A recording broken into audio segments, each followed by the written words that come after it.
అందరికీ నమస్తే, welcome to tea మాధ్యం. నేను మీ వెంకటేష్ తెనాలి. నిన్న దాచేపల్లిలో జరిగిన ఘటన చూస్తే నాకు అది జై భీమ్ తరహాలో సినిమాలో కనిపించింది. కాకపోతే అది జై భీమ్ తరహాలో సినిమా కాదు, తమిళనాడులో కర్ణన్ అనే ఒక సినిమా ఉంటుంది. ఆ సినిమా తరహా అని చెప్పేసి ఇప్పుడు రిలీజ్ అవుతున్నాను నేను. ఎందుకంటే ఆ సినిమాలో ఏమవుతుందంటే ఫస్ట్ ఒక గ్రామస్తుడిని తీసుకెళ్తారు పోలీసులు. తీసుకెళ్ళి పిచ్చి కొట్టి పంపిస్తారు. తర్వాత ఏమవుతుందంటే 2 ట్రాక్టర్లు ఈ గ్రామస్తులు వెళ్ళి పోలీస్ స్టేషన్ మొత్తం కోలగొట్టేసి పోలీసులు అందరినీ పిచ్చి కొట్టేస్తారు. నామరూపాలు లేకుండా చేసి వస్తారు. ఒకసారి ఆ సినిమా చూడండి పోలీసులు అందరూ కూడా. ఎందుకంటే నేను ఇస్తున్న వార్నింగ్ కాదు ఇది.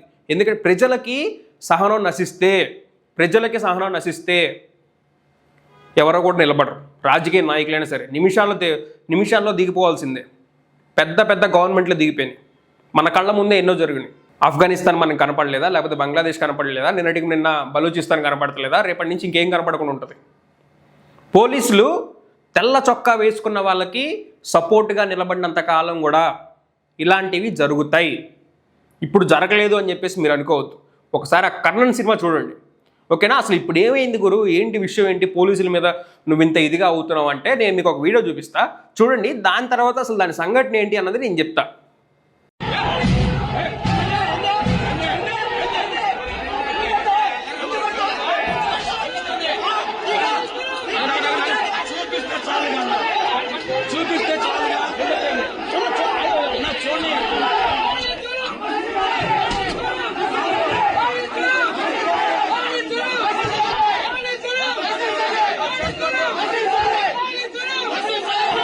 ఇది సిఐ క్వార్టర్స్ అనమాట. ఇది ఆ సిఐ క్వార్టర్స్ అనమాట, పోలీస్ స్టేషన్ కాదు ఇది. తనని కొట్టి పోలీస్ స్టేషన్లో ఏదైనా పనిష్మెంట్ ఇవ్వడం కానీ అసలు పోలీసులకే కొట్టే రైట్ లేదు. ఎవరిచ్చారు మీకు? కేసు ప్రూవ్ అనంతకాలం న్యాయస్థానం మీకు చెప్పనంతకాలం కూడా మీకు చెయ్యి చేసుకునే అధికారం లేదు. ఎవరిచ్చారు మీకు? అది కూడా సిఐ క్వార్టర్స్ రూమ్లో ఆయన పెట్టేసి ఆయన బంధించేసి చిత్రహింసలు చేస్తున్నారు. ఇంకా అవ్వలేదు చూడండి.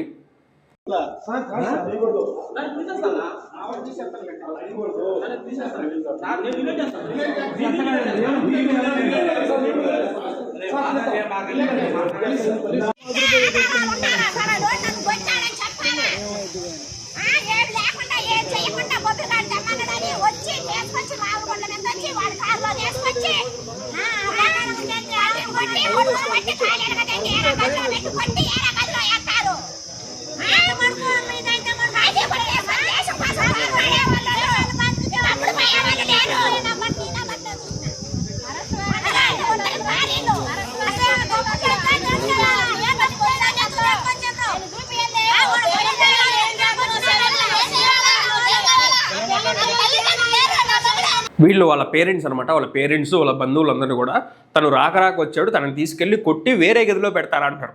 వేరే గదిలో పెట్టే దమ్ము రైట్స్ ఎవరికి ఇచ్చారు? పోలీసులకి. దేన్ని చూసుకొని పెడుతున్నారు పోలీసులు? అదే వ్యక్తి తిరగబడి పోలీసులను కూడా కొడితే మీకు కాకి యూనిఫామ్ ఉందని చెప్పేసి అహంకారమా లేకపోతే ఏంటి? మీరు ఎలా చేయాలి డ్యూటీ? తనను అరెస్ట్ చేయాలి, న్యాయస్థానంలో ఆ దోషిని ప్రవేశపెట్టాలి, తర్వాత ఏదైనా యాక్షన్ తీసుకోవాలి. అతన్ని కొట్టి సిఐ క్వార్టర్స్లో పెట్టి ఏంటిది? అసలు డీటెయిల్స్ ఏం జరిగిందంటే జగన్మోహన్ రెడ్డి గారు క్లియర్గా ట్వీట్ వేయడం జరిగింది. దాన్ని ఇప్పుడు చూద్దాం. ఎక్కడంటే ఇది పల్నాడు జిల్లా దాచేపల్లి మండలం తంగేడ గ్రామానికి చెందిన వైఎస్ఆర్సీపీ నాయకుడు ఎల్లయ్య కుమారుడు హరికృష్ణపై దాచేపల్లి పోలీసులు చేసిన దుర్మార్గం రాష్ట్రంలో ఎమర్జెన్సీని సూచిస్తుంది. ప్రజలకు రక్షణ కల్పించాల్సిన పోలీసులు వారిపై హింసకు పాల్పడడం ఎంతవరకు సమంజసం? చట్టాన్ని చేతిలోకి తీసుకునే అధికారాన్ని వీరికి ఎవరిచ్చారు? 3rd degree ప్రయోగిస్తారా? దాన్ని సమర్థించుకునేందుకు ఒక కట్టుకథ అల్లుతారా? స్వయంగా టీడీపీ నేత కారులో హరికృష్ణాన్ని తరలించి టీడీపీ నేత కారులో తీసుకెళ్లారంట హరికృష్ణాన్ని. స్టేషన్లో తీవ్రంగా కొట్టి సిఐ క్వార్టర్స్లో దాచిపెడతారా? ఇందాక మీరు చూసారు కదా వీడియోలో, అది సిఐ క్వార్టర్స్. దాచిపెడతారా? హరికృష్ణ తల్లిదండ్రులు గ్రామస్తులు ఆందోళన చేయకపోతే అతను ఏం చేసేవాళ్ళు? నిజమే, ఏం చేస్తారు? చంపేసి ఉంటే, మీరు కొట్టే దెబ్బలకు అతను చనిపోయి ఉంటే ఏం చేసేవాళ్ళు? న్యాయస్థానంలో పొందుపరిచి న్యాయస్థానం వేసిన శిక్ష ప్రకారం వెళ్ళాలి కదా. ఇదేంటి? ఇది ఎక్కడ రాజ్యాంగం? రెడ్ బుక్ రాజ్యాంగమా? నారా లోకేష్ చెప్పాడా ఇలా రాయమని, ఇలా చేయమని? గుర్తుపెట్టుకోండి, ఇలాంటి సంఘటనలు జరుగుతుంటే నారా లోకేష్కి నేను రెడ్ బుక్ ఎందుకు తీసుకొచ్చానా అని చెప్పేసి ఆలోచించుకొని ఏడ్చే రోజు ఒకటి వస్తుంది. ప్రజల తరపున నేను మాట్లాడుతున్నాం. ఇదే ఒక టీడీపీ కార్యకర్తకు జరిగిన జనసేన కార్యకర్త జరిగినా కూడా ఇలాగే మాట్లాడతాం. వైఎస్ఆర్సీపీ హయాంలో జరిగినా ఇలాగే మాట్లాడతాం. రండి చెప్పండి ఖచ్చితంగా ఆ సిచ్యువేషన్ జరిగింది, ఇలా తీసుకెళ్లారు, దాని గురించి కూడా మాట్లాడతాం ఇలాగే. నారా లోకేష్ గారికి గుర్తుపెట్టుకోండి, వీళ్ళు పోలీసులు రాజ్యాంగబద్ధంగా నడుచుకోవట్లేదు. తనని తీసుకెళ్లి కోర్టులో ప్రవేశపెట్టి దాని తర్వాత ఏదైనా యాక్షన్ తీసుకోవడం చేయాలి. వీళ్ళు ఎవరు సార్? మీ రెడ్ బుక్ మాత్రం ఇదైపోతే గుర్తుపెట్టుకోండి నారా లోకేష్ గారు. జగన్మోహన్ రెడ్డి గారు తర్వాత రూలింగ్లోకి వస్తానంటేనే భయమేస్తుంది. ఎందుకంటే తర్వాత మీ పొజిషన్ ఏంటి అని, మీరు రాజకీయాల్లో ఉంటారా లేదా కూడా అర్థం కావట్లేదు. తర్వాత ఆలోచించుకోండి, ఎందుకంటే ఎల్లకాలం టైం ఒక్కడిదే ఉండదు. ఇప్పుడు సూర్యుడు ఉన్నాడంటే రాత్రికి చంద్రుడు వస్తాడు, ఖచ్చితంగా వస్తాడు. ఇప్పుడు చంద్రుడు ఉన్నాడంటే పొద్దున సూర్యుడు ఖచ్చితంగా వస్తాడు. ఒకళ్ళ టైం అనేది ఎవరి టైంలో వాళ్ళకి ఇదిగా కనపడుతుంది కదా. జగన్మోహన్ రెడ్డి తన 5 ఏళ్ల కాలంలో మీ మీద అంతగా యాక్షన్ తీసుకున్నాడో తీసుకోలేదో, ఇప్పుడు మీరు తీసుకుంటున్న దానికి రేపు పొద్దున రెట్టింపు మాత్రం తీవ్రంగా ఉంటుంది. అదైతే బాగా అర్థమవుతుంది ఇక్కడ. ఎందుకంటే ఒకటా రెండా, అనంతపురంలో ఇద్దరిని చనిపోయారు, ఇద్దరిని చంపేశారు కార్యకర్తల్ని. రషీద్ని అయితే నడి రోడ్డు మీద నరికారు. సోషల్ మీడియా కేసులు ఎన్ని పెడుతున్నారు బయట, మాకు పర్సనల్గా చేస్తున్నారు, మెసేజెస్ పెడుతున్నారు, మెయిల్స్ పెడుతున్నారు. ఏంటిది? ఇంకా ఆలోచించుకుంటుంటే రేపు పొద్దున తెలుగుదేశం పార్టీ జెండా ఎందుకు మోస్తున్నావునా అని చెప్పేసి తెలుగుదేశం పార్టీ కార్యకర్తలు కూడా భయపడే రోజు వస్తుందని చెప్పేసి అనిపిస్తుంది.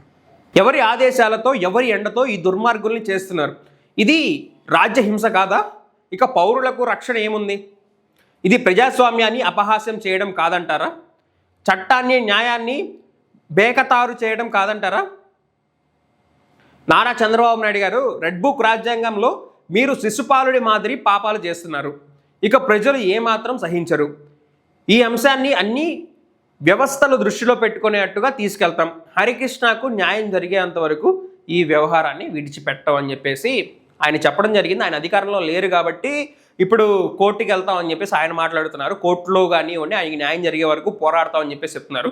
అదే అధికారంలోకి వస్తే ఆయన పోలీసులు ఇలాగే పనిచేపిస్తే, పోలీసులు మీరు ఒక కాకి చొక్కా వేసుకొని ఉన్నారు, మీరు ఒక ఖద్దరు చొక్కా వేసుకున్నోడు వెనకాల నిలబడి వాళ్ళకి హెల్ప్ చేసినంత మాత్రం కూడా ఇలాగే ఈ రాజకీయ నాయకులకి మీరు పనిచేయాల్సినట్టుగా ఉంటుంది. ఎందుకంటే మాకు అలాగే అనిపిస్తుంది, చూసే జనాలందరికీ కూడా. వాళ్ళని కోర్టులో ప్రవేశపెట్టుకోకుండా మీరు కొట్టేసి మీ క్వార్టర్స్లో దాచిపెడితే రాజకీయ నాయకులకు పని చేయకుండా ఇంకెవరికి పని చేస్తారు అనిపిస్తుంది. అదే ఖద్దరు చొక్కాకి ఓటేసిన ప్రజల కోసం పనిచేయండి. ప్రజల కోసం పనిచేస్తే ఎస్ పోలీసులు మా కోసం నిలబడుతున్నారు అనిపిస్తుంది. ఈరోజు ఏ ఒక్కడైనా సామాన్యుడైనా పోలీస్ స్టేషన్కి వెళ్ళి పోలీస్ కేసు పెట్టే ధైర్యం చేయగలుగుతున్నాడా? మాకు న్యాయం జరుగుతుంది, 100కి 200% మాకు న్యాయం జరుగుతుంది అన్న ధైర్యం ప్రజల్లో ఉందా? సమాధానం చెప్పాలి ఖచ్చితంగా. నువ్వు ఇంత మాట్లాడుతున్నావు, నిన్ను కూడా అవకాశం వచ్చినప్పుడు టైం చూసి తీసుకెళ్ళి నిన్ను కూడా జైలు వేసి కొడతాం అని చెప్పేసి అంటారేమో. చేయండి, ఇంకదే కదా మీరు చేయగలిగింది, ఇంకదే కదా మీకు చేతనైంది. రాజకీయ నాయకులకి బుద్ధి చెప్పే ఇది మీ దగ్గర ఉండదు, రాజకీయ నాయకులకి ఇచ్చేసే ఇది మీ దగ్గర ఉండదు. మాలాంటి వాళ్ళని పట్టుకొని మాలాంటి వాళ్ళని కొట్టాలి, ప్రశ్నించే వాళ్ళకి మీద రాజకీయ నాయకుడు చెప్తే వాడి మీద కేసులు పెట్టాలి. ఇందుకే మనం ఐఏఎస్లు, ఐపీఎస్లు, లేకపోతే కానిస్టేబుల్ నుంచి ఐజీ వరకు మనం ఇంతే, ఇవే మనం చేయగలిగింది. దాచేపల్లి హరికృష్ణ ఘటన ఒకటే కాదు, ఎన్ని జరుగుతున్నాయి ఇలాంటి రాష్ట్రంలో. తన మీద ఇంత కేర్ చూపించారే, తన మీద ఇంత ఇదైపోయారే. నిన్న 4 ఏళ్ళ అమ్మాయి, 4 ఏళ్ళు కూడా ఉండవు అమ్మాయికి. ఇలాంటి రేప్ ఘటనలు జరగకుండా మీరు ఎందుకు తీసుకోలేకపోతున్నారు చర్యలు? ఎందుకు మీరు హోమ్ మినిస్టర్ గారికి మీకు కావాల్సిన అడగలేకపోతున్నారు? మీకు కావాల్సిన టెక్నాలజీ ఎందుకు బిల్డ్ చేసుకోలేకపోతున్నారు? చంద్రబాబు నాయుడు గారు ముఖ్యమంత్రి అయినప్పుడు చెప్పినట్టు గుర్తు, పోలీసులు కూడా ఇంకా టెక్నాలజీని పెంచుకోవాలి అని చెప్పేసి ఆయన అన్నట్టు నాకు గుర్తు ఒక స్పీచ్లో. మరి ఇప్పటివరకు ఏమైపోయింది ఆ టెక్నాలజీ? వచ్చే సంవత్సరం అయింది, ఏమైంది టెక్నాలజీ? ఏం టెక్నాలజీ ప్రొవైడ్ చేశారు మీరు పోలీసులకి? నారా చంద్రబాబు నాయుడు గారు ఏం ప్రొవైడ్ చేశారు పోలీసులకి? ఏమి ఇచ్చేశారు? పోలీసులకి ఎంత బడ్జెట్ కేటాయించారు? టెక్నాలజీ క్రిమినల్ ఏమో టెక్నాలజీ ఎక్కువగా వాడుతుంటాడు, మనం వెనకబడిపోయి ఉంటాము, సో మీ టెక్నాలజీని అందిపుచ్చుకోవాలి పోలీసులు అని చెప్పేసి మాటల వరకేనా? 2 సంవత్సరాలు ఇది సెకండ్ ఫైనాన్షియల్ ఇయర్, ఓకేనా? ఈ second financial year budget, last year financial budget plus 1,36,000 కోట్ల అప్పులు, మొత్తం 7,36,000 కోట్ల డబ్బులు ఏమైపోయినాయి? దేని పెట్టారు? సంక్షేమం పెట్టారా? అభివృద్ధి పెట్టారా? దేని దగ్గర పెట్టారు? ఎక్కడ పోయినాయి? ఏమవుతుంది 1 ఇయర్ పరిపాలనలో? అంతకుముందు నాకు నిన్న వీడియోలో కూడా మనం చెప్పాను, స్టేట్ డివైడ్ అవ్వకముందు వరకు కూడా పాలిటిక్స్ వేరే రకంగా ఉన్నాయి. ఎప్పుడైతే స్టేట్ డివైడ్ అయిందో, వీడు మన పార్టీయోడా కాదా, వీడు మన ఇదోడా కాదా, మన కులపోడా కాదా అని అంటే మన పార్టీయోడా కాదా, మన పార్టీ వాడితే న్యాయం చేయాలి, అవతల వాడితే మనం చేయం, మనకు పట్టదు, వాడు మనిషి కాదు, వాడు మనోడు కాదు. సో అప్పట్లో రాజకీయాలు ఎలా ఉన్నాయంటే, ఎలక్షన్స్ అయిపోయేంత వరకే రాజకీయాలు, ఎలక్షన్స్ అయిపోయిన తర్వాత పరిపాలన చేసుకునే వాళ్ళు ఈ 1 ఇయర్లో మేము ఇది చేస్తాం, ఇది చేయలేకపోతున్నాం అని చెప్పేసి నడిచాయి. కానీ ఈ 1 ఇయర్లో మీసం మెల్లేసుకుంటా, నేను ఓఎస్డీని అరెస్ట్ చేశా, నేను ఇంటెలిజెన్స్ చీఫ్ని అరెస్ట్ చేశా, 2 ఐఏఎస్ ఆఫీసర్లను అరెస్ట్ చేశా, నేను ఇది చేశా, అది చేశా, ఇంత సంక్షేమం పెట్టా, ఇన్ని ఉద్యోగాలు ఇచ్చా, ఇంత అభివృద్ధి చేశా అని చెప్పేసి దమ్ముగా చెప్పలేకపోతున్నారు. రోడ్ల గురించి మాట్లాడతారు, రోడ్లు వేసామని చెప్పేసి చెప్తారు. మీరు బడ్జెట్ ప్రవేశపెట్టే ముందు, మొన్న బడ్జెట్ ప్రవేశపెట్టారు కదా, ఆ బడ్జెట్లో వీళ్ళు ఏం చెప్తారు చెప్పడానికి, 4,000 కిలోమీటర్లు మేము రోడ్డు వేసామని చెప్పేసి పవన్ కళ్యాణ్ గారు, వీళ్ళు నాదెండ్ల మనోహర్ గారు వీళ్ళందరూ కూడా చెప్తూ ఉంటారు. కానీ మొన్న బడ్జెట్ ప్రవేశపెట్టిన డాక్యుమెంట్లో మీరు వెళ్ళి చూడండి, ఆ డాక్యుమెంట్లో ఎంతెంత ఖర్చు చేసావు ఏంటి అన్నది కూడా చెప్పాల్సి ఉంటుంది. సో అక్కడ వీళ్ళు ప్రవేశపెట్టిన డాక్యుమెంట్లో 750 కిలోమీటర్లు మాత్రమే వెళ్ళేసింది. ఆ బడ్జెట్ డాక్యుమెంట్ ప్రకారం కూడా 750 కిలోమీటర్లు మాత్రమే వీళ్ళు రోడ్డు వేసింది. ఇది చాలా తక్కువ అనమాట.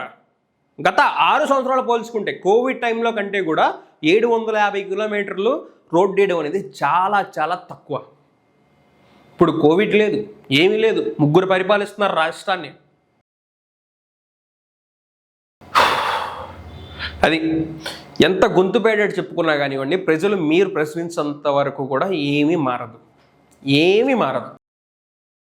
మాలాంటి జర్నలిస్టులు చెప్తారు, పోతారు, కొంతమంది కనపడుకోకుండా పోతారు, కొంతమంది ఇదేయకుండా పోతారు. అదంతా కూడా రాజకీయాలు. సో మీరు మారాలి, మీ భవిష్యత్తు మారాలి, మీ పిల్లలు మారాలనుకుంటే క్వశ్చన్ మీ దగ్గర నుంచి స్టార్ట్ అవ్వాలి. మాకు ఓట్ బ్యాలెట్లో వాళ్ళు తప్ప వీళ్ళు తప్ప వాళ్ళు ఇంకొకరు కనపడతలేదా అని చెప్పేసి అనొద్దు. ఎందుకంటే ఓట్ బ్యాలెట్స్లో 40-50 మంది ఉంటారు. మీరు వేసే ఓట్ బ్యాలెట్లో అందులో మంచోడు ఒక్కడైనా తగులుతాడు, వాడికి వేయండి. లేకపోతే కింద నోటా అనే ఒక ఆప్షన్ ఉంటుంది, దానికి వేయండి.